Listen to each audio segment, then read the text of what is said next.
And there were 3 practice squatters on that roster for the Bucs yesterday, and the Bucs almost pulled it off. And the Eagles are getting some plays from those guys who have now a lot more experience under their belt. Mike Garafolo, take it away.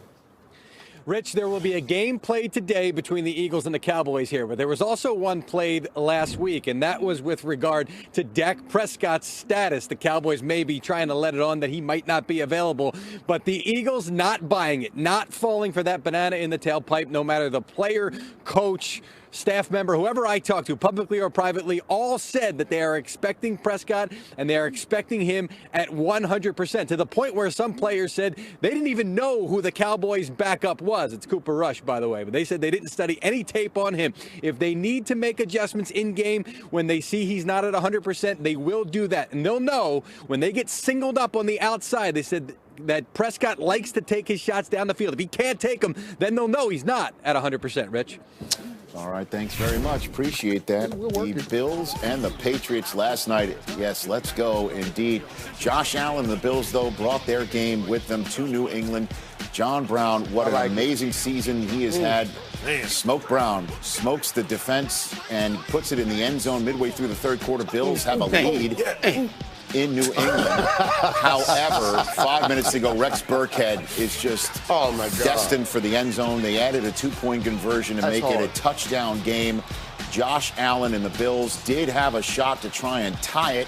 4th and goal, unfortunately for them, back at the 15, and then just the prayers not answered. And that's the way the Patriots wrap up the AFC East for an 11th consecutive season.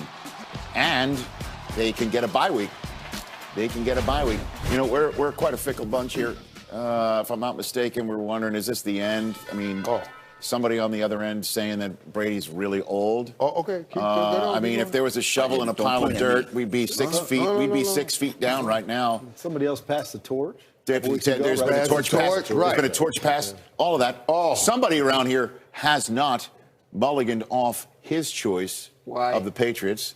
I don't know, because they keep doing stuff like this. It's that Wolverine loyalty. No. I mean, Wolverine loyalty would have hopped on a hardball in 2 seconds flat. But, and they may still obviously win the Super Bowl because they've been terrific. Are they going on the Super Bowl run right now? We seeing this? Because they're one win against Fitzmagic at home away from getting that I want to hear what these guys here have to say. Think about it. I mean, they're probably going to end up with a bye, right? And then play at home, and then they're going to have to play somebody maybe that they've played already, which means Belichick's got a chance to game plan a second time around, and then maybe the big rematch with Baltimore.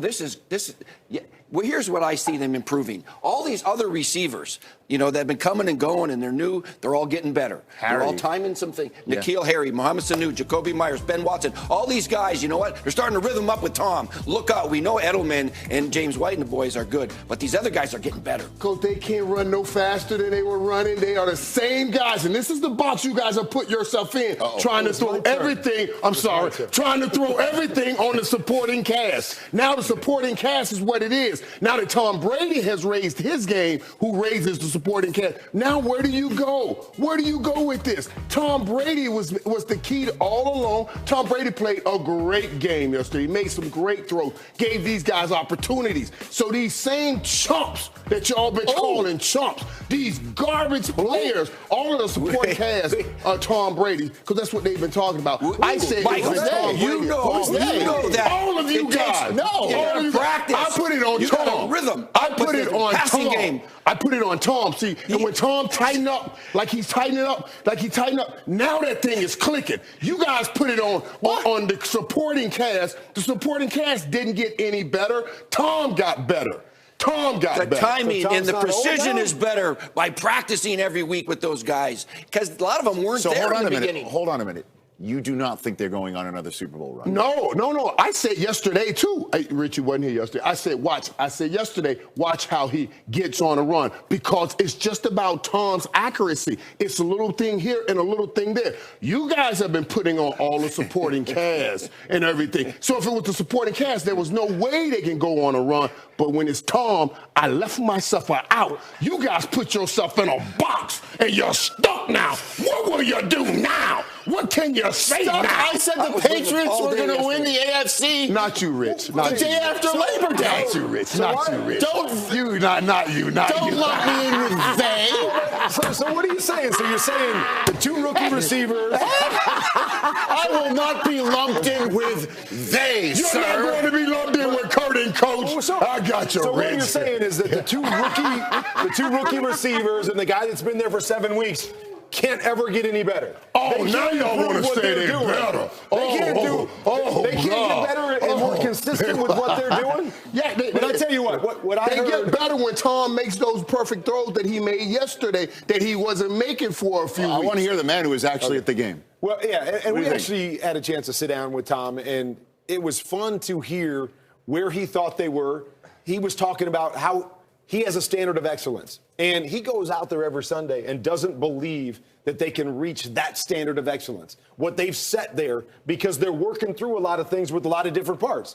But he did say, we believe in a one-game tournament, one game against anybody, we like our chances. Right. And just like you were saying, we get a home game, bring anybody to our house, we like our chances. They're 20-3 at home in the playoffs. And they say, hey, we got to go on the road one game. We like our chances. And in terms of what you said, Steve. What about them Jamos he's playing with? They're getting better, Mike. They're getting better. That's why we practice. And in terms of what you're saying, every team in the tournament in the AFC, the Patriots have seen before, even if it's the Steelers or the Titans, too. So it's another week of preparation. Mooch, you're first. The Ravens have won 7 games by double digits. What about today in Cleveland? Not today. Oh, Kurt, the Colts and Panthers have combined for 45 points per game. What about today in their game? 45?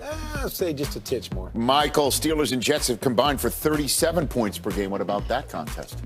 Just a titch less. The Lions and Broncos have combined for 38 points per game. Steve, what about today? We're doing titches today less. Yeah. Kurt, 10 of the Seahawks' 11 wins this season have been by 1 possession. What about later on today against the Cardinals? More than 8 or less? I'm going to say less than 8. Okay. Michael, Adrian Peterson needs a single rushing touchdown to break a tie with Walter Payton for 4th most all-time. Will he get it today against the Giants?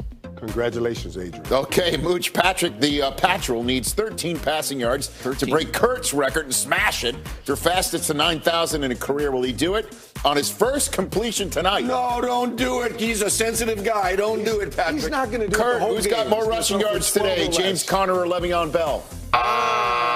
James Conner. All right. And Michael Thomas needs 11 receptions to break Marvin Harrison's single-season NFL record. Will he have it today? As Coach said, he will smash it. All right, there we go. We went into overtime right there in our team. Yes. We called timeout. Tarps coming off in Tennessee. A very alliterative one. Has a big leg up. Certainly, if it's the Cowboys, they clinch, Jane Slater. Yeah, Rich, we've talked this morning about the obvious disadvantage the Cowboys have with Dak Prescott having that sprain in his throwing shoulder, and he finally got some throwing in on Friday. But let's talk about the advantage they have in their run game. Last week, we saw Ezekiel Elliott and Tony Pollard put up a combined 300 yards of total offense. Now, when I caught up with Ezekiel Elliott in the locker room and asked him about the Pollard addition, he says it's been great. It's lightened his workload. He said this time last year, he could barely walk. He said, I felt really bad. I was walking around like an old man. You know, when you talk about this Cowboys team, they're 5-0 against the Eagles when Ezekiel Elliott is on the field, and they're also 5-0 when they put up at least 130 yards rushing. Rich?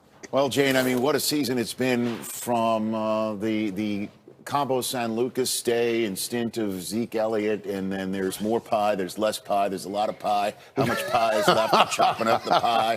3-0 start, after which the Cowboys lose 7 of their next 11 to go 7-7, in which there was a 3-game losing streak where we have to just win a damn game, and the owner was, you know, too tired to jack around with radio hosts and doesn't have hand cramps signing. I mean, there's all sorts of stuff.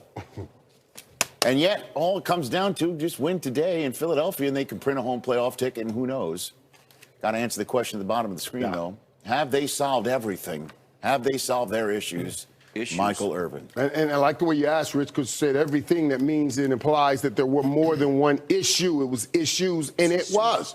It was, and they worked on solving them all last week. Now, can they continue to have them solved in each game as they move forward. And I talked about it earlier. They got back to the run. That was the number one thing.